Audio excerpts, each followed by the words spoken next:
98.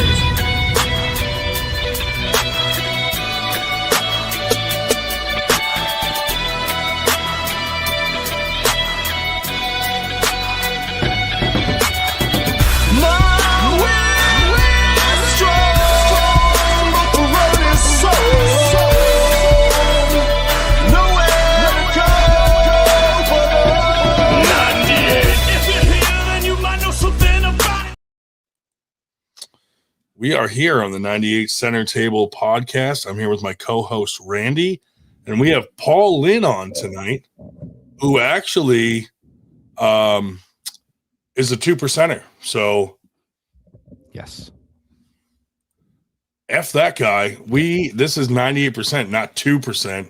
Yeah. So we don't need him here. So we booted him. Nope. No 2%ers allowed. Anyway. So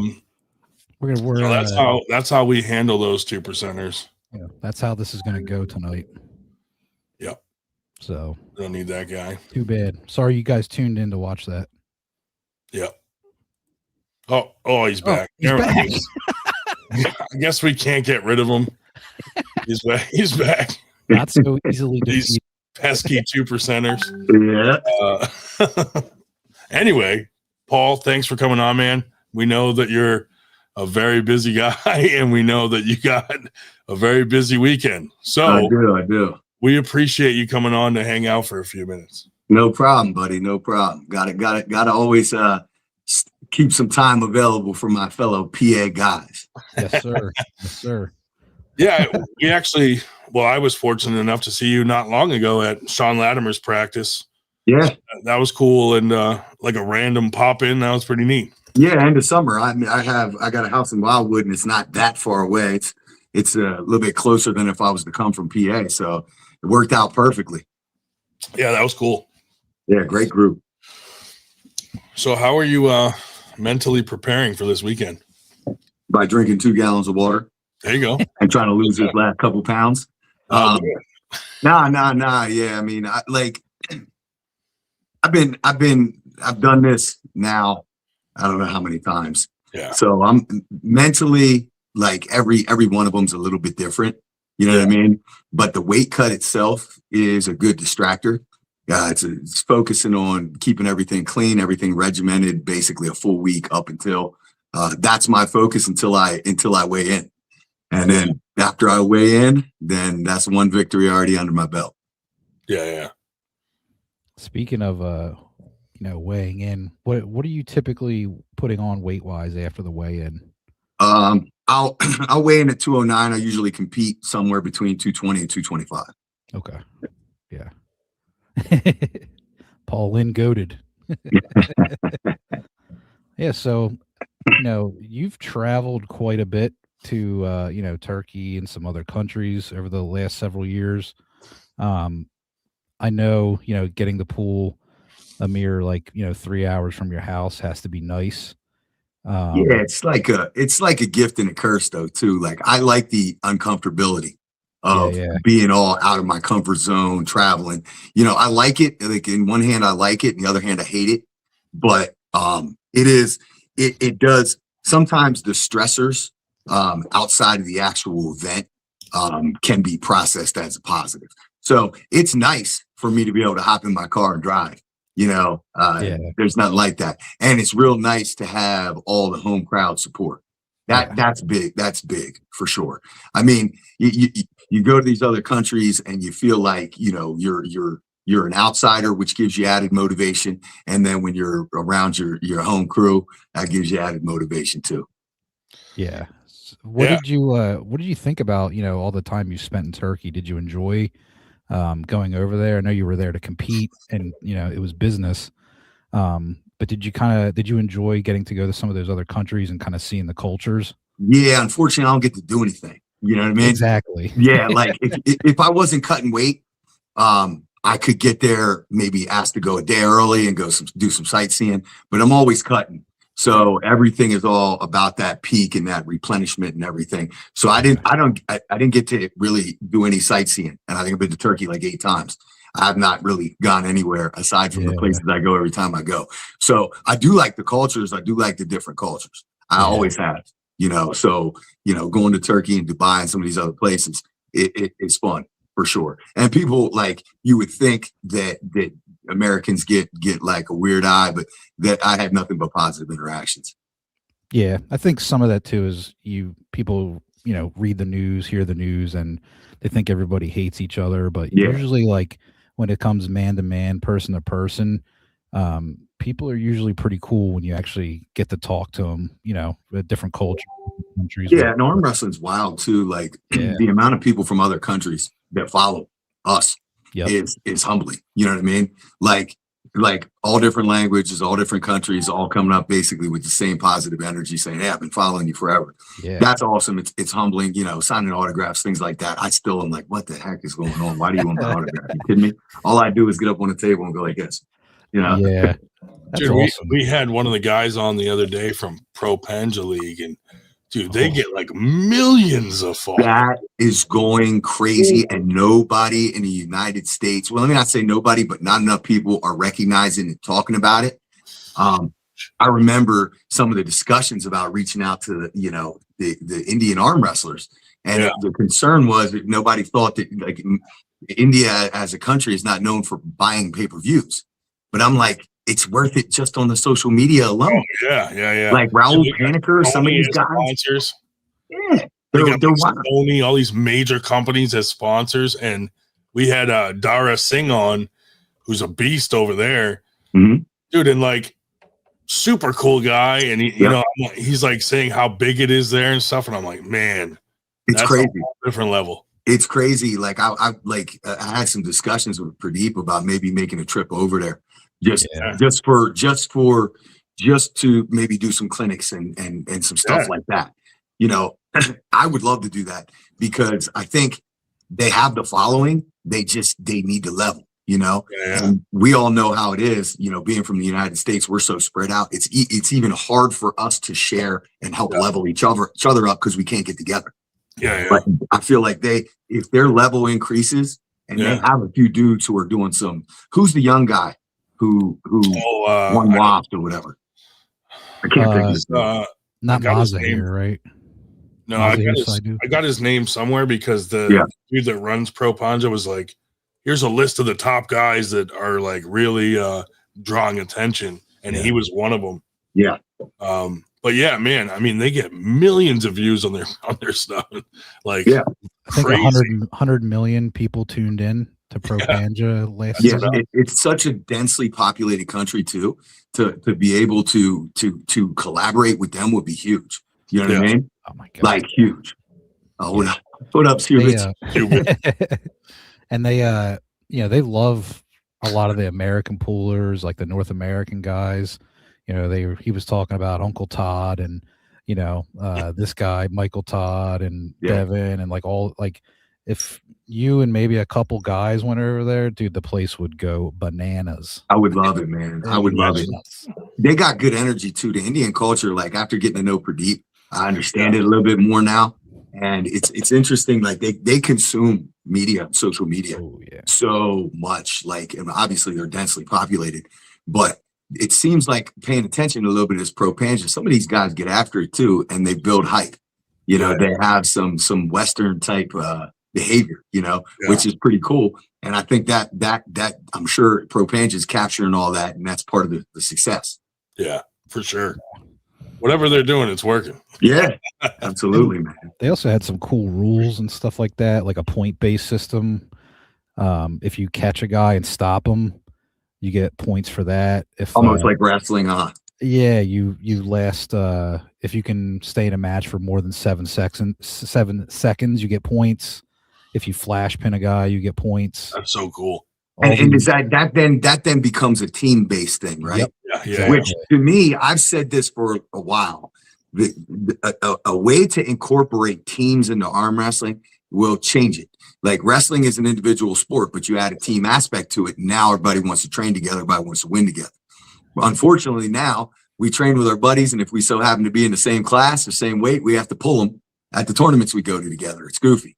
Yeah. But we've done some team stuff before. We just haven't mastered it like on a higher level. Yeah, I'd love to see something cool. Yeah, I've seen a few team things, but like you said, not on the level they're doing it. Very organized and a lot of cool rules. That makes it exciting, I think. Yeah. Imagine you could tag someone in. Yeah. If you get a like tag team, like, hey, you know what? First round didn't go well. Yeah, like I get Kevin Kaler or something, and I'm like, Paul, I'm tagging you.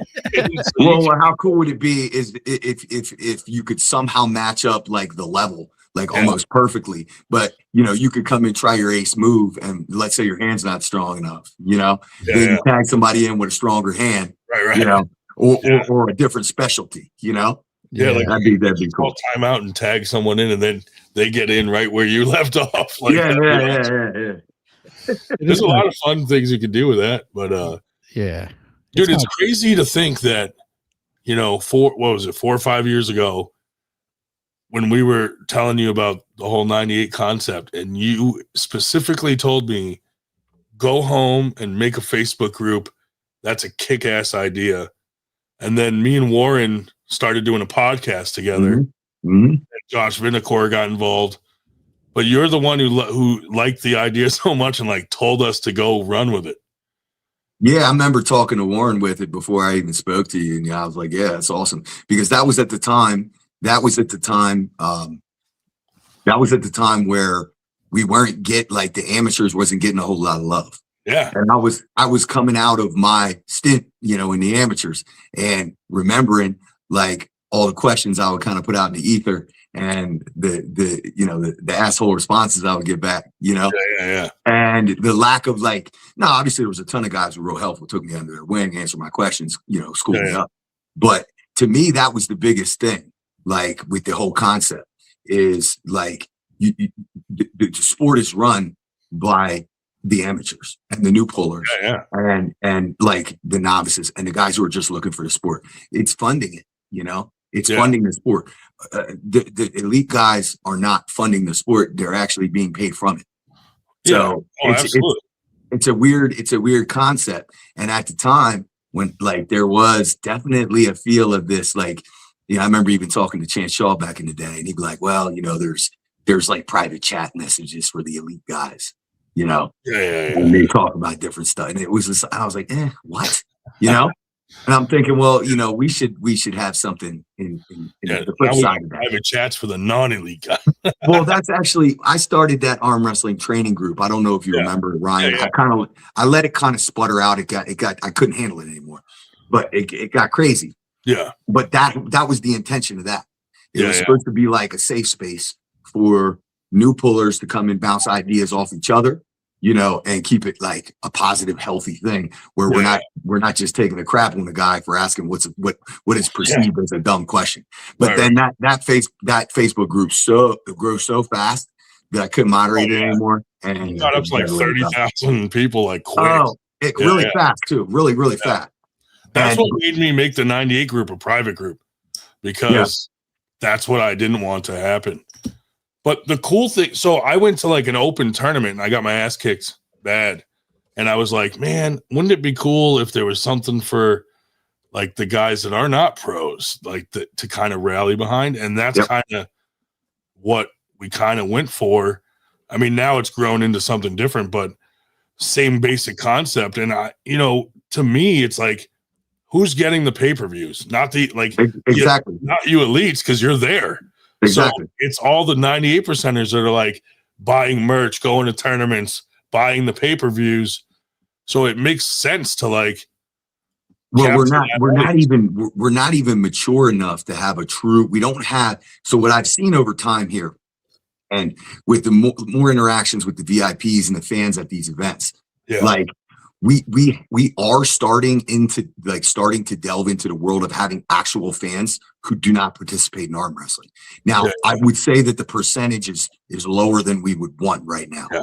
So to this date, like based off of pay-per-view sales, they're much in line with, the numbers of actual arm wrestlers who are dedicated out there.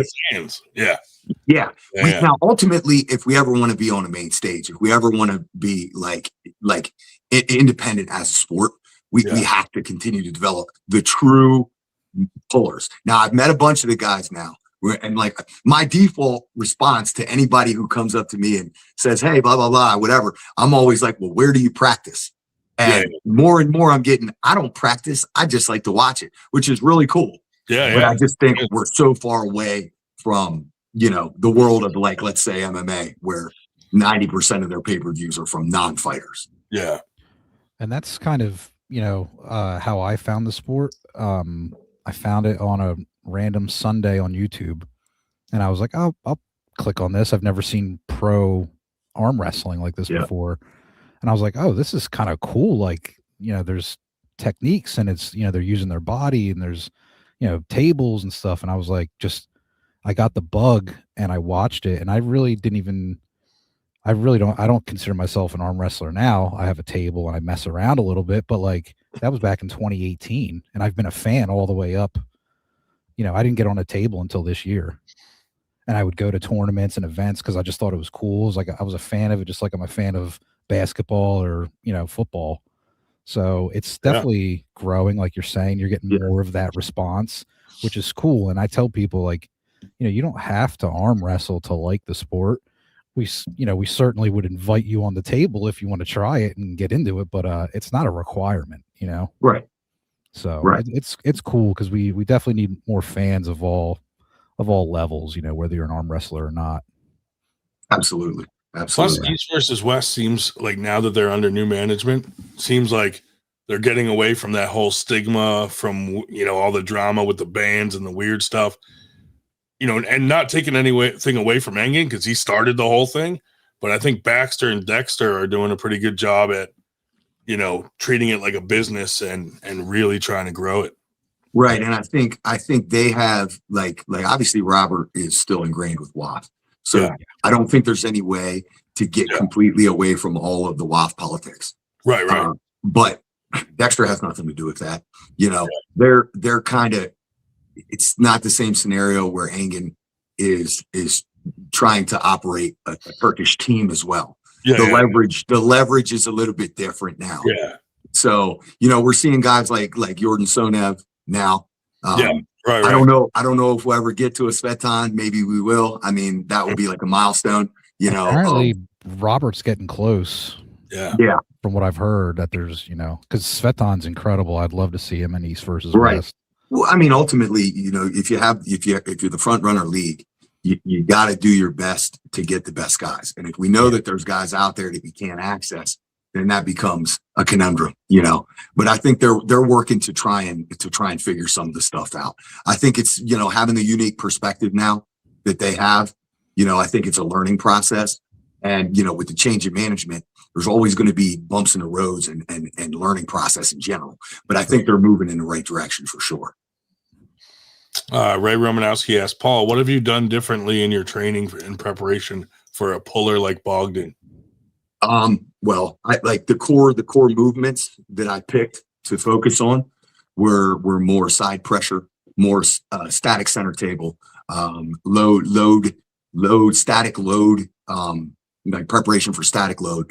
And then obviously what I've done on the table, I've geared it towards, his areas that he is most dominant. I did a lot more two-handed pulling in this prep and banded pulling because just trying to work for that specialization. So my buddy Andrew was super helpful. We've been on the table 1 and 2 times a week. Mayersky? Yes. Yeah, he's a good dude. Yeah, super good. Like, and willing to do whatever I need, and go even into the positions that are uncomfortable for him. So a lot of static pulling. I finished my prep up with going to Allentown with Androvic's group, and some New York guys came down. The big Asian dude from New York came in. A couple of guys, and he's got a great shoulder roll press. So I got a ton of miles on my arm, really redlined and maxed it out. So now we're just in the rehab and recoup and get nice and tight. With a guy like Bogdan, some people may not be as familiar with him that maybe haven't been around the sport for a little bit. but he's been around the game for a while. Obviously, speed and that kind of that shoulder roll press. We've seen it before. He's got great timing. So do you think people, the general public, I would say, is kind of not taking him as seriously? I do, but the people that know are. So if you look at like predictions, if you look at any fixes and prediction shows, the people who know are calling it close or even calling me an underdog. Like Devin, I think Tim Talmadge has a boatload of money on Bogdan. Yeah. So there's a lot of people. There's not many of the top guys that think that this is lopsided, and I don't think it's lopsided either for a multitude of reasons. The versatility, the speed, and the fact that I have not pulled an elite level shoulder roller presser. I have not. The flip side is that just so happens to be a lane I'm really, really comfortable in. Yeah. So I don't know. We're just going to have to see, where the chips fall. The good news is, like, even if matches go quick one way or the other, both people can adjust. So the next round is not necessarily going to be the same. Yeah. So I think it's built up a little bit of hype too, because anybody who follows Arm Wars knows Bogdan. Yeah. So if you follow that stuff, I mean, people are still talking about Ryan Bowen loss, which was, not take anything away from Ryan Bowen. He arm wrestled beautifully, but I think that was a pressure cooker of a situation and a one-off. And since then, Bogdan had something like 43 super matches, and he lost one on the right arm. So he had that war with Merlot at Knuckles Up. That's a huge win, but he beat Sabin Betelescu, who has the last win on Levon. He beat Terrence Opperman on the left. Who else did he beat? There's a whole bunch of them. I had so much film. He beat Arson, the guy that I pulled, top rolled him 3 times. Yeah. So there's tons of data out there. He beat Paul Cruz. We know him. That's a known quantity. We all know how strong Paul's hand is and how strong Paul is.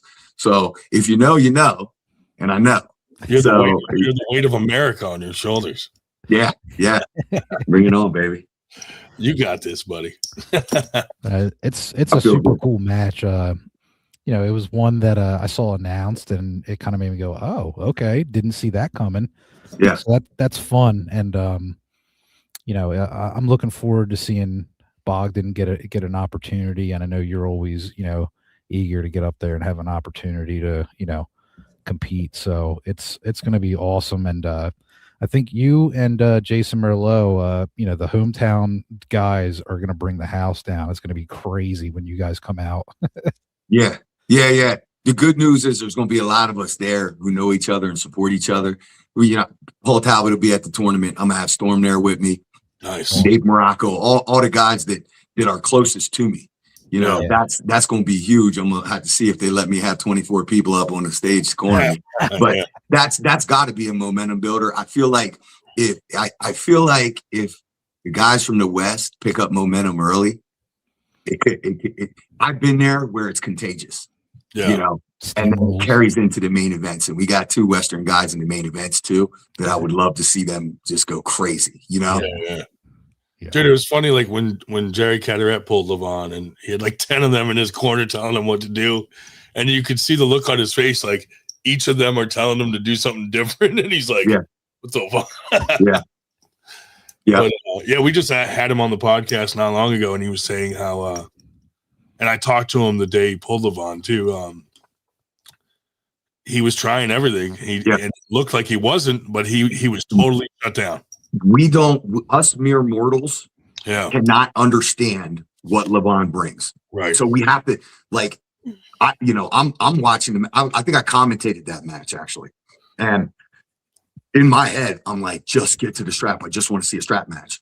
Yeah. But Levon is shutting everything down statically before the go. We've seen it. We've seen him do it with a lot of people. It's got to be a humbling experience, but the guy is undefeated for how long? For a good reason. He's incredible. And he's technically good. He's not just a an animal. He's technically good. So Yeah. Nah, Jerry. I mean, I'm rooting for Jerry. Let me shout Jerry out right now. He's trying to build up his Instagram. He's working to get a little bit more social media presence. He's doing some videos and stuff. Yeah. So guys, go look up Jerry Cataract on Instagram. Give him a subscription. I'm hoping we're going to see a lot of tongue. We're going to see some sweat. A lot of sweat. Hey, that's what we all want. You know, it's almost like we need to reinstate the old WAL rules and the weird pads and stuff so we can just get Steve Derrick in the death word. Yeah. Get the 7-minute match like you had with Michael Todd and WAL. Oh, something. We lost your audio, Paul. Your audio just kind of crapped out. How about now? Oh, there it is. Good. Yeah, it's got a phone call. We just had Leroy on, dude. He's a good dude. Yeah, that's what I was saying. I love that guy. And he's funny.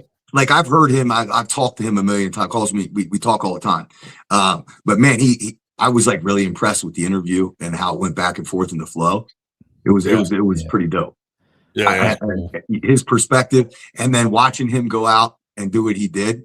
Super happy for Leroy. And he's another one, man. We need these guys to flourish. And I'll tell you, when you talk about guys that are flying underneath the radar, that guy's flying underneath the radar. He's not getting the respect as an arm wrestler that he deserves. He is. I'm telling you, he's getting ready to shake this U.S. top 10 up. He definitely has the drive for sure. I think he's taken the correct path also. Mm-hmm. You know, he's like, I'll be upfront and honest. He's like, I'm taking L's. You know what I mean? He's like, I'll do it, but I'm learning. I'm getting stronger. You know, he's not in a rush exactly to jump to the the top 5 guys. He's very calculated. You know, he has figured out his journey long ago. We talked about it. And sometimes you think people are just saying things like, we'll see if they stick to that. No, he's stuck to it religiously. And he approaches arm wrestling. I think what a lot of people don't understand the advantage that people with sports background or strength backgrounds have is they know how to program. And he is now figuring out how to like program. And his program is extreme and the volume is crazy. And he knows and he's learning more and more and more. And he's getting more and more efficient. Did you see the fucking badass machines he's got, dude? Holy Christ. The gym's crazy. He got like a 200-pound dumbbell, like chrome dumbbell. I'm like, bro, I need to come lift with you. Seriously, dude, that machine, that arm wrestling machine he ordered is badass, dude. I'm like looking at it going, how can I build this thing?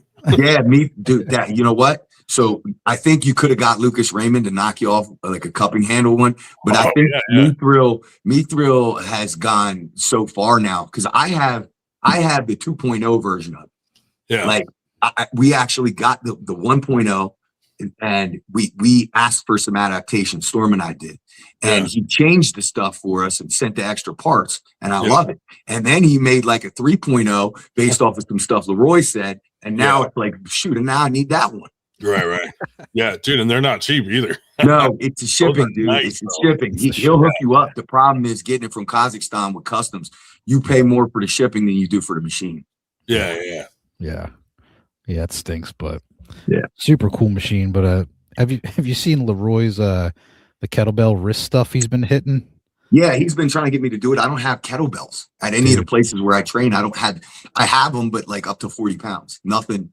And he's like, dude, this is awesome. You got to try it. And I'm like, well, I'm gonna have to go to another gym to find a gym that has a set of kettlebells like this because this isn't standard equipment. Yeah, he was doing 114 pound. Yeah. Yeah. And I look at this stuff and I think to myself, it can't be that hard. And he's telling me how hard it is. And I can't even test it out to know. Yeah. So I'm like, I'll take your word for it, man. It's got to be hard. Looks crazy. Ray asks, is there a certain match that you're looking forward to see mostly or Schoolboy and Rickard? Yeah, buddy. Dude, Rickard's a beast, dude. I love that kid. He's he's awesome. He's a real genuine guy. There's no way you can't like that guy. You know, I'm real interested to see because I think like Schoolboy's level, you know, is fairly clear, but you know, he had some injuries, some setbacks, and you know, he pulled what's his face out at the Russian event and everything. I just want to see how Rickard. I don't think we're even this. It's such an interesting match, but yet the winner of that match doesn't make their next opponent that much clearer. You know what I mean? Right. It's weird. It's almost like what are we going to take away if either guy wins? You know, like who are they going to face next? That's it. That interests me for sure. When Rickard did that 8-man thing at AWE over in Australia against some monsters, and he freaking did so well. And it's unbelievable that he did that good against those guys. Yeah. I think he won it 2 years in a row, didn't he? I think. Yeah. He won it 2 years in a row. I could be wrong, but speaking of these younger guys, like we don't even know where the ceiling is for these dudes either. They're so young and they're incredibly talented already. Yeah. We have a guy in here, Jeremy Parker, in the chat. Yeah, him and Logan had a beast of a match. Yeah. I love that match, man. I love that match. I think Jeremy had a little pop in his elbow too. Did, yeah. A great match across the board. Hopefully he's healing up. That dude's good.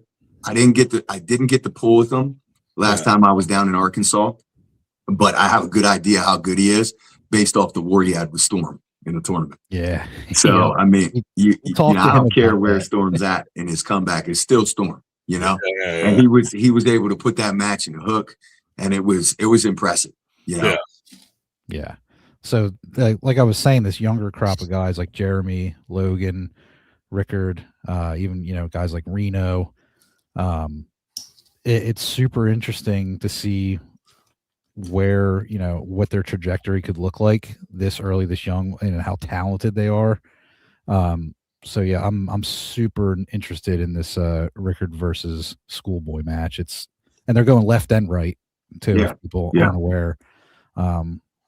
It could be match of the night potentially. It very well could be. It very well could be. I think Michael Todd's match with Spetkov is probably going to wind up in a war. Yeah. I mean, even if Michael has pretty good control, if he winds up controlling the pin line, and it's going to be a long match. You know what I mean? I don't see it. I don't see that one ending quick. So that one probably the front runner for what I think will probably be the match of the night, but you never can tell. And a lot of it has to do with these ones we don't know. Like if we're not sure how the levels are going to match up. If it's a perfect storm and it matches up real well, it'd be cool. Yeah. Mike looks pissed. He looks like he wants to arm wrestle. Yeah, he does. He is fired up. Yeah. I know Mike is ready to go. Mike has had some frustrations like with, opponents and different things, in prep for this, knowing what his next match and his trajectories are going to be. The good news is I talk to him all the time and he seems really dialed in on this match and then what's after that. So It sounds like he's processing I think he's processing the frustration. Yeah. Right. Awesome. That's what we want to see as fans too, I want to see the old Michael come out, him maybe give a woo up on the table after a pin, get some classic stuff going there. Yeah. I just want to shout out Infinity Functional Performance. I don't know if you've had much interaction with them yet, but they sponsor East versus West, and they recently, which is wild to me, they reached out to us and they wanted to sponsor 98. I'm like, no way. So now they are an official sponsor of 98. Yeah, so thank you to those guys, man. That's huge for us. Yeah, that's awesome. I mean, I didn't really I think they might have sponsored the last one too. I'm not sure. Yeah.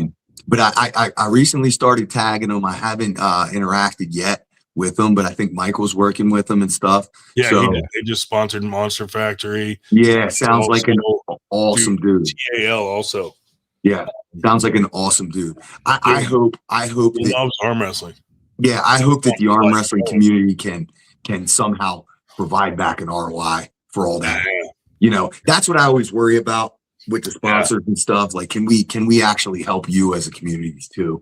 I hope so. And I think a few times where some sponsors have reached out to me, and I honestly just couldn't see how we could give them a return.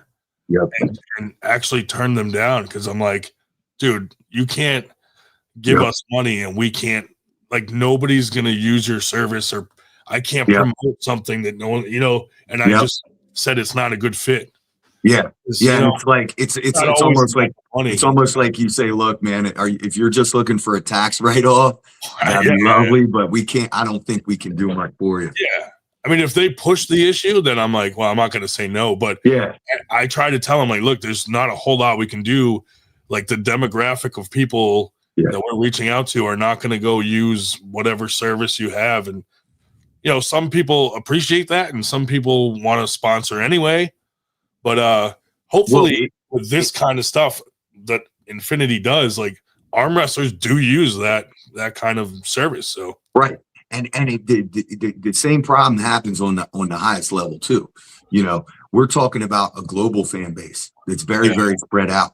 So like you either have to be, heavily entrenched in the US, or you have to be a global, like, I don't know how we really can like provide anything back per se. So most of these sponsors who are doing it, I got to believe they're doing it just out of the love of the sport, which is commendable. But it makes it tricky for the powers that be at East versus West to go out and get new sponsors. Yeah. And I think if we could get like one marquee one or two marquee ones, kind of like WAL had back in the day with like Monster Energy, if we could somehow get one of them. But I know that there's a lot of hoops to jump through with the bigger brands. Yeah. Ever since, like, we I don't know if you know this yet or not, but we kind of franchised out 98. Mm-hmm.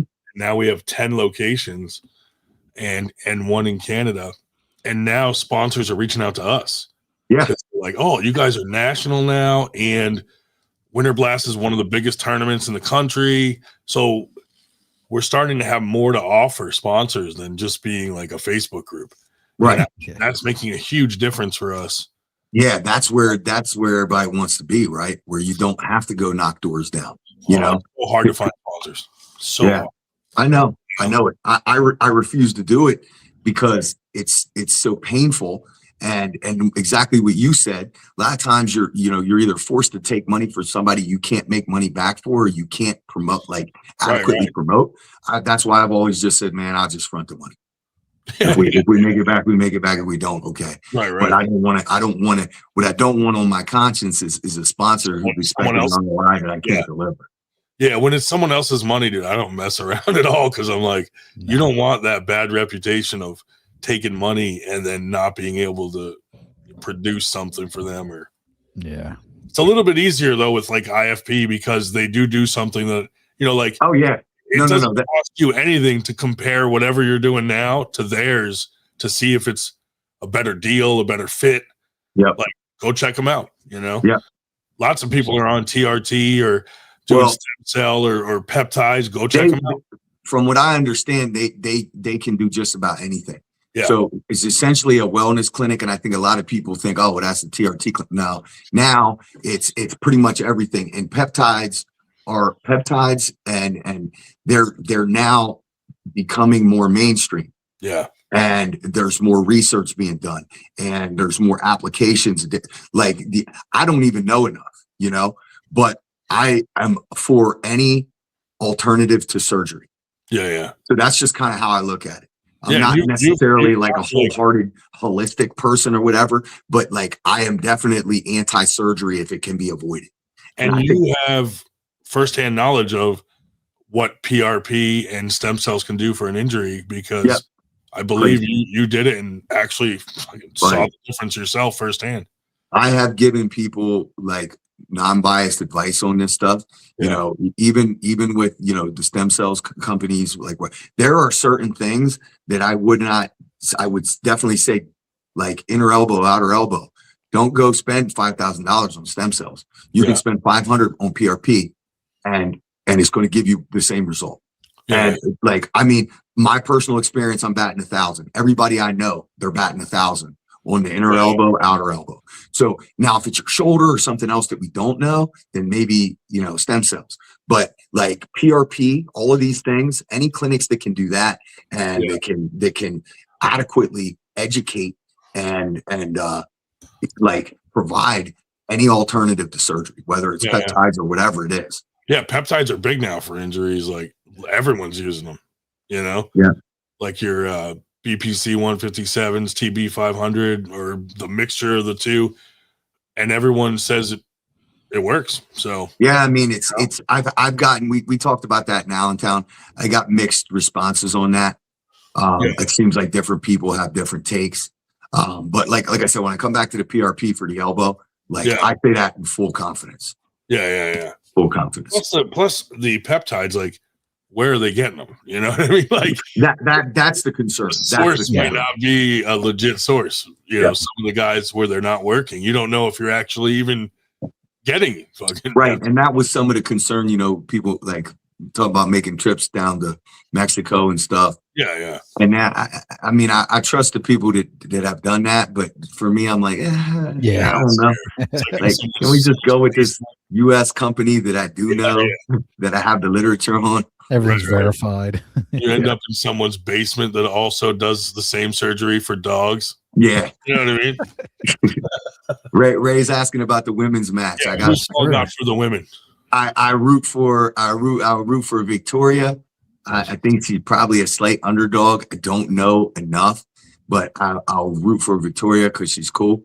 And then, you know, I love Anna Gronlund. But Jocelyn, for us on the West, it's very important that she wins this, you know? So like, these two, both of the ladies are awesome, but I do think Jocelyn is slightly on a slightly higher level. I got to believe, because she's so dedicated, and then she just gathered all this experience. So I think Jocelyn's slight favorite, but I wouldn't be upset if either ladies won. Yeah. That's the trouble with all matches, dude. It's like you like both guys, and I always always go for hometown though. You know, like if you're from PA, I'm rooting for you.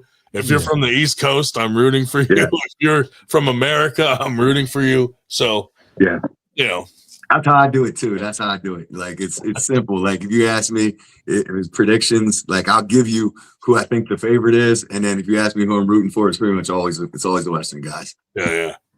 I'm super interested in the Victoria versus Ayani match. You are correct. I believe most people think Ayani is going to win this, but there's something to be said about Victoria's will and desire to win. If it stops.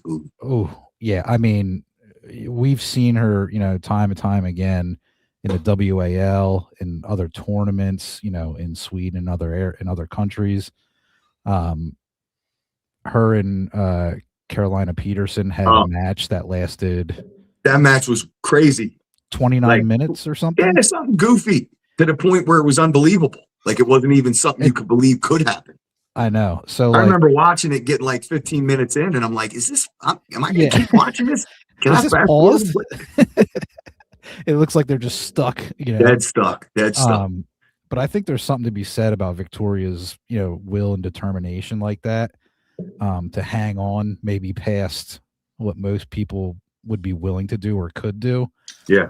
So I'm definitely rooting for Victoria. Been a fan of hers since the WAL days. But Ayani's got some experience. You know, she's super talented, definitely strong.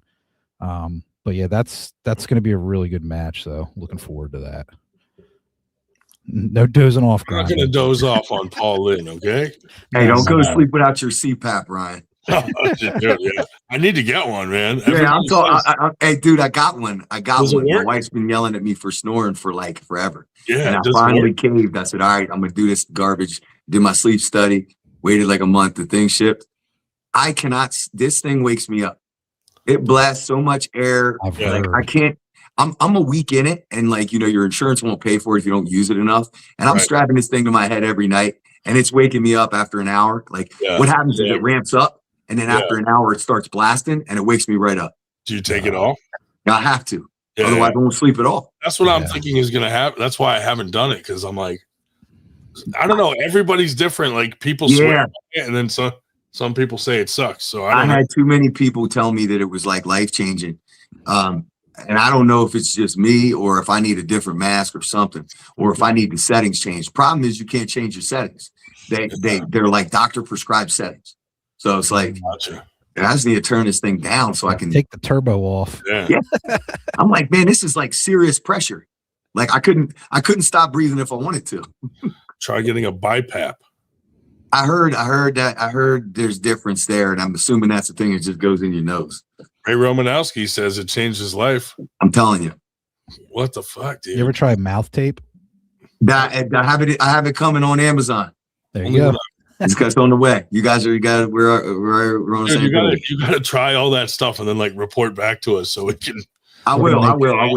I should do it. I should have done like a little videography thing on the whole thing. My process with this seat, because I've been fighting it for like 10 years. Yeah. I know everybody keeps telling me to get one. I guess I just look like I should be on a CPAP machine. There is zero chance that you don't snore, Ryan. I definitely snore. Exactly. Yeah. But has your wife told you sound like you're dying when you're sleeping? Oh, she used to, but ever since I hurt my shoulder, I still have one more surgery. Mm-hmm. I've been just sleeping on the couch, so she loves it. Yeah. Listen, I've done plenty of that too, where I go down there. And my wife will elbow me. That's part of the reason why I don't sleep. She will elbow me when I snore, so I can sleep through my own snoring. Like it ain't sleep apnea waking me up. It's her. Right. Yeah, she'll smack me and be like, "You're not breathing, dude." You know, and I'm like, "Oh, well, thanks." And you're like, "Yeah, but you woke me up." Yeah. You didn't give me a chance to start breathing. No, but maybe I'll try one of these days. See how it goes. We'll see. Listen, I got to ask you a little football talk real quick. Oh, okay. I got to go football talk. So I read somewhere that you coached Micah Parsons. Is that correct? Yeah. Tell me about that experience coaching that guy. Well, I mean, I can give you the long or the short version. Give me the long version if you want. I coached Micah's older brother.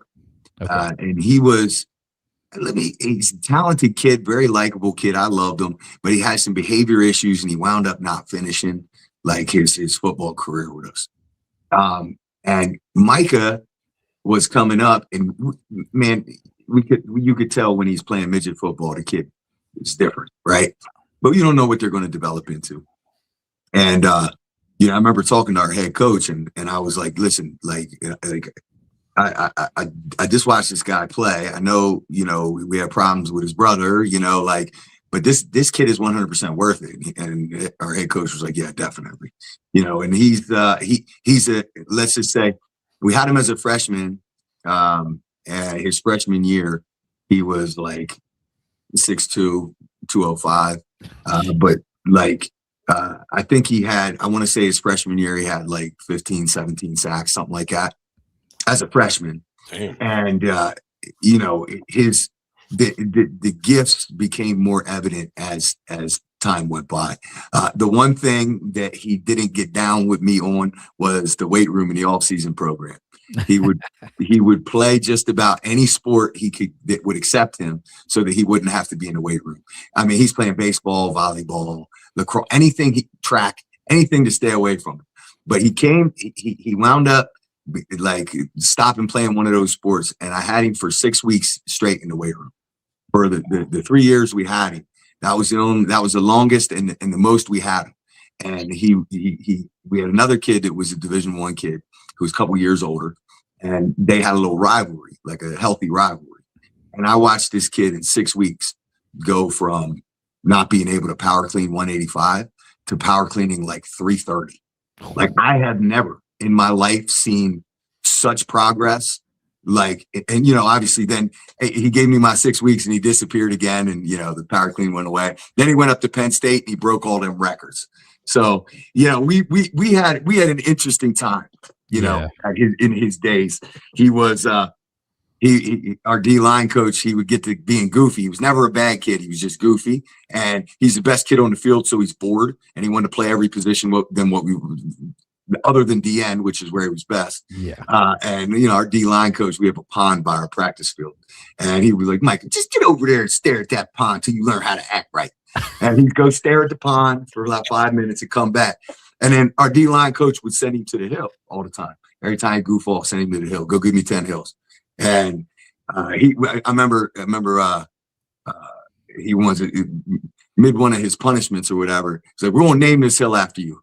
And Micah he took to that. Like he took pride in that then, and came back later on with our other one of our other guys that helps with strength and conditioning, and they did a whole video with this guy on the hill. Like, this is Micah Parsons Hill now because he ran so many damn hills. That's kind of a smart way to like motivate the guy. Yeah, we're gonna name this hill after you. Yeah, that's cool. Yeah. Super talented kid. I'm super proud of like how he developed into a man and how he kind of has his priorities right now and how he kind of presents himself and how he gives back. A lot of people in the area doubted him, thought he was going to be another super athlete, not to make it. But I think a lot of us knew from day one that he was in fact going to develop that way. We didn't know, to what level. We're just seeing that now, and he hasn't even hit his ceiling. He'll probably go down alongside the names like Lawrence Taylor. Yeah, for those of you that maybe don't know or don't watch the NFL, Micah Parsons is a defensive end that currently plays for the Green Bay Packers, who is incredibly talented. Eagles fans wanted him here in the Philadelphia area. Yep. That would have been cool, but one other thing I wanted to say about, football, especially in Pennsylvania, kind of in like your Harrisburg, Pittsburgh surrounding areas, there is ultra elite talent that has come out of that area. Like you're talking Joe Montana. Yep. I believe was Joe Namath also. Yeah, there's a bunch. Pittsburgh, the Whippeal put out a ton of quarterbacks. Yeah, Dan Marino, I believe. Yeah, like you're talking Hall of Fame level football players from like the western part of Pennsylvania and central part of Pennsylvania. So the WPIAL, the Whippeal, the Western PA, the conference out there. I mean, it's just gotten to a point where the rest of the state can compete with them. They've always joked about football is only played in Western Pennsylvania, not in the rest. But they actually they hold their own set of playoffs that you have to win the Whippeal. Wow. That has to take place before you enter the state bracket. Yeah. So they still kind of do their own thing, and they are like the WPIL is incredible. Now the Philly League is definitely developing. There's St. Joe's Prep and a couple other of the non-boundary schools in there are really killing it. But our conference, the Mid-Penn Commonwealth in District 3 has put out a ton of people too. We're up there with those probably 3-4 top conferences. Yeah, that area is just insane. If anyone gets bored, go look up NFL players and Hall of Fame players from Pennsylvania. Not that just played there, that like lived there and grew up there. Yeah, in those areas, it's wild. My football career, I made it to playing overseas. So high school, college, and then played overseas in NFL heavily. Nice, man. That's awesome. Yeah. Forward Golf 98. Coach, what did he say? I missed that. Sorry. There you go. Yeah. At Myers High School in Wilkes-Barre. Yep. Rocket Ishmael. Cool. Shout out to Forward Golf 98. So, Paul. Yeah. So when we started the 98 franchising for arm wrestling, I also started in the background 98 sports because I feel like the concept could work in a lot of sports. So these guys reached out, and now we have a franchise in Florida for 98 golf. And they're throwing 98 golf tournaments in Florida. Nice. Isn't that crazy? That's awesome. So I feel like it probably applies really well to golf because golf has like older population following who is never probably ever going to get to where they want to be, but they love it more than anybody. That's why I won't golf. I refuse to golf because I know how my personality is, and I'll just have another addiction that I don't need. So I won't do it until I have to. The last time I went golfing, my buddy's clubs were on the back of the golf cart, and it tipped forward, and the clubs slid forward onto the gas pedal, and the cart went flying down the green by itself, and we were told not to come back pretty much. And I was like, that's probably the last time I golfed. But think about all the guys that are like in their 30s, 40s, and 50s that pick up golfing. and all of them say they're like, "Oh, I suck. I'm atrocious, but I love playing." That's what the It's like, oh, dude, we need arm wrestling handicaps. That would even things up. Yeah, yeah. I don't know how you quantify that. Yeah, I don't know how you would do it, but some arm wrestlers would have a hard time probably swinging the club because they can't get their arms straight all the way. So. Imagine Devin trying to swing a club. Nope. Arm doesn't straighten and your shoulders don't work, you know. Nope. It might be a tough transition there, but maybe a little putt. We could do a little, Yeah. Nathan McAllen in the house, dude. Nathan Beast. McAllen. 98 New Mexico. Nice. 98 Outlaw. Dude, we might so Nathan McAllen is pulling Paul Cruz at Winter Blast. Yeah. And then another match we're working on is James Wall against Brandon Elsesser. So nice. That'd be a cool match too, I think. That could be a good one. Brandon's really, really hard to hook. Yeah. Really, really hard to hook. That'd be interesting to see how that goes. But Nathan McAllen. James Wall's looking really strong. He is, yeah. Like really, really strong. Oh, yeah. Cool dude too. Very like cool that's another guy that I think is ready for a crack at some of these top dudes. He's actually considering moving to the US, dude, to get that'd be cool. That'd be cool. He goes, I'm thinking about moving to the US. How's West Virginia? And I'm like, well, if you sleep with your sister, probably good. Hey, Ryan, the right like politically correct response would have been, it's affordable. Yeah. That would have been the nicer way to go about it. Yeah. But now he's looking at Texas. So I told him, hey, dude, just having you in the US is gonna be cool. Yeah. Absolutely. Super nice guy. Come on over. We love it. Shout out to Nathan McAllen. He's a franchise owner for New Mexico, and he's so passionate about the sport, and he's a beast. So glad to have him, with us. Good guy. So Paul, you heading out tomorrow to go to? Yeah, I'm gonna head out after work tomorrow. I'm gonna drive now. Nice. That's about 3 hours for you, maybe? Yeah, about three. Depends on what time I go. About 3 hours. It'd be about 2 hours and 50 minutes to AC, but I'm going down to Wildwood. That'll take me about 3:20. There you go. Okay. I'm just looking forward to you making Tim Talmadge lose all that money. I don't know. I just, this is what I heard. Artem said he got a whole bunch of money. He's talking a whole bunch of crap. But I know Storm was saying that my block was sold out and he couldn't bet on me. So I wouldn't be surprised if Storm messaged him and say, hey, Tim, you're going to give me this bet. So that's funny. Yeah. Dude, I would definitely take that bet. I mean, Storm loves it, man. He loves betting on his own matches, anyone that he has any involvement in. He'll bet with anybody. I remember the first time we went to the WAL finals when I was still an amateur, and Storm didn't compete. He was just there, and he had all kind of bets going with Bob Brown, and of course, Bob's betting all the time. But he had money on like every match, and I'm like, is this what this is? That's funny. Like, Bob, I'll bet you your leg. Yeah. No. Dude, you can do the leg up joke. Well, when Arm Gods did all those memes about Bob's leg and him taking it off and using it as a machine gun, I thought, like, oh man, this is too far. Bob fucking loved it. Yeah, I don't think Bob cares about that type of stuff. I was like, damn. I don't think Bob cares about that type of stuff. No, he thinks their memes are great. He loves the Arm Gods videos and shit. Right. I mean, they do some pretty funny stuff, man. They do some pretty funny stuff. They it's always pretty creative too. Do me super dirty, dude. Like fucking even fatter than I am and fucking crazy stuff. Yeah. But it's all in good fun. Yeah. No, I think the stuff is good. I think overall, like some of those little like fairy tale ones and stuff. The thing is when no matter what you think about whatever any of it is, you can't really stop watching it. So it's funny shit. Even if it's a shit show, you're just like, I still got to watch it because it's fucking crazy. Marcus is the genius behind those, and he does them. He's so good at it. Too. I thought it was Paul Maiden. I always give Paul Maiden credit for all this stuff. Yeah, he's like compared to.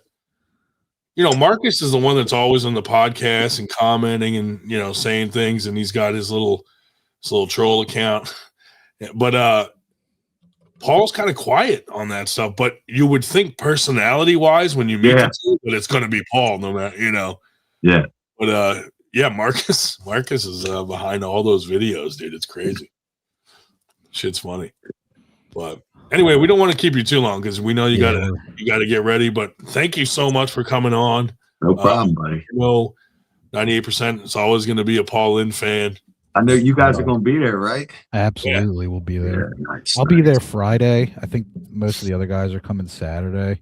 Yeah. So I'm gonna come down. Me and Ray are leaving early Saturday to be the first in line. Okay, nice. We'll be there like 8 a.m. just waiting. Yeah. Like I said, I'll be weighed in by Friday morning and hopefully replenished and normal by the time you get there, Randy. There you go. Yeah, I'll be there about 2:00 on Friday. Yeah, I should be good by then. I'll have a gallon into me, a gallon and a half or something. I might look like a human by then. Well, listen, everybody. We're rooting for you. Thank you. Good luck, Paul. And everyone go to EVW Sports, get your pay-per-views, get your in-person tickets. They are also doing an extended pay-per-view. And I believe code Paul will get you $3 off. Yeah. And I think I think there is a little bit of lack of clarity on that. I think it just gives you some behind the scenes stuff, the after pool stuff and everything like that. And I don't know what all the details are, but I think they're trying to like spruce that up a little bit too with more content. They're going to give you a little more behind the scenes, like you said. It's kind of like a VIP version of a pay-per-view. For people that still want to consume more content, which that's cool. If they can provide that, that's cool. And if you guys can get a little kickback on pay-per-view sales, that's cool. I mean, I'm not interested in that, to be honest. It's just I misunderstood it at the beginning. I thought it was a discount for the actual pay-per-view, but I had to correct all my posts and everything. But I know Adam Silver's doing something. He messaged me today. They're going to do some type of maybe some kind of like behind the scenes follow along. So I don't know what that's going to look like. And I don't know if that's going to be included in that, but maybe it is. But I think those things are going to be cool if we really start getting some little spin-offs. Cause I do think people would love to see, some of the stuff that happens, or just tracking the guy through the process. So we'll see what comes of it. Yeah. People want to invest in the athletes that they like also. You follow a fighter or a boxer or whatever, and you kind of learn more about that person. So it definitely it creates a story, but it also kind of can create like you're an actually human to people. 100%. What I mean? You can learn about them and follow them throughout the process. But Well, for example, Paul, let us know if the CPAP gets any easier. I will. Let us know if that mouth tape works. I will. 98 mouth tape coming. My wife. There we go. Yeah. If you can get me to get one, so. Yeah. I'll let you know. I'll give you my honest opinion once I make a decision on if I'm gonna keep using it or not. Yeah. But the outlook is a little bleak right now. Yeah, dude, for real. Well, right, thanks, buddy. man. We won't hold it. Thanks, buddy. You, man. We'll see you soon, then. Take care, guys. Stay blessed.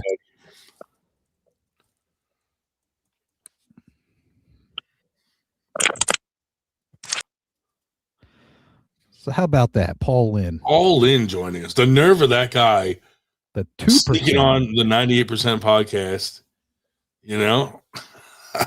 No, that was fun. It's always a good time to have Paul on, and like I said, we're always trying to support people from Pennsylvania, people from the United States, local guys. Yep. When I first started, Paul had just started like a year prior or so. And he was like, just like he was like the new up and comer beast guy that was, so yeah. And like I said, dude, when we told him the concept, about the 98 and 2% and this and that, he was like, dude, you got to go start a Facebook group and get this 98 thing going. Yeah. And I went home, started a podcast, and he was like a big fan of what we were doing from the beginning. So he kind of pushed 98 in the right direction as to, or at least pushed us towards going and actually doing it, Yeah. It's super cool to get support from a guy like that and help kind of, push the movement. And Paul's a total pro. He's a cool guy. You see him make sure you say hi to him, shake his hand. He's a good dude. Yeah. It's going to be a great weekend. I really can't wait to see everybody down there. Yeah. So much of it is like the matches are awesome and I love it, but it's also just being there with everyone that also likes arm wrestling is a lot of fun. Oh, dude. Like last time, dude, the funnest part was like waiting out front, talking to everybody and hanging out. Yeah. I didn't even, dude, I barely sat in my seats. Yeah. Like that I bought because I was walking around talking to everybody and hanging out, and everybody was there. Like, it's cool. It's so much fun. So I hope to see all you guys down there. If not, definitely get your pay-per-views. Do you want to shout out the meetup? Yeah, absolutely. So, I wanted to try to get everyone together to get a big 98 picture or video or something. I created a Facebook page for it. It's a 98 meetup at Harrah's, Atlantic City, where EVW 21 is taking place. Going to shoot for Saturday at 11 a.m. I know it's a little bit early, but the card is actually starting at 12 o'clock on Saturday. The prelims are going to start, and then 2 p.m. is when the main card starts. So if you guys weren't aware of that, that's when everything is going to be kicking off at lunchtime Saturday. Yeah. So, check out our Facebook page, search up 98 meetup group picture, on the event pages. We've shared it out a couple times. So if you're around and you want to, hop in on a group pick, we'll try to make that happen, get everyone together. Just a fun moment to, get everyone together, capture that moment in arm wrestling history. It'll be super cool. Real quick, come out to our 98 Dragon Grip tournament, January 10th at 21 Locks Brewing. Yes. And then we have another tournament in the works for February down in the DC area at a Gold's Gym. We're working on it. I think it's going to be February 21st. So come check that out. We'll have some cool, like Gold's Gym themed medals, which will probably be pretty badass. So check that out. Yes. But other than that, man, cool. We got Paul Linn on. Shout out to him for coming on. Shout out to Team Lethal Arms. Hopefully Paul kicks some ass. Thank you, IFP, Infinity Functional Performance. Thank you, Dave Shubich, for being an asshole. Oh, man. Yeah, dude. IFP. Yes. Great sponsor. Dude, they're doing some big things for us. They're sponsoring Winter Blast. They're giving us giveaways to give away to their services, things like that. So thank you to those guys, man. We definitely want them to do well. When you get guys willingly coming into arm wrestling to sponsor things, support them. I mean, you got to support them. Share their stuff, tell people about them. I mean, it's a big deal, especially for a growing sport like this.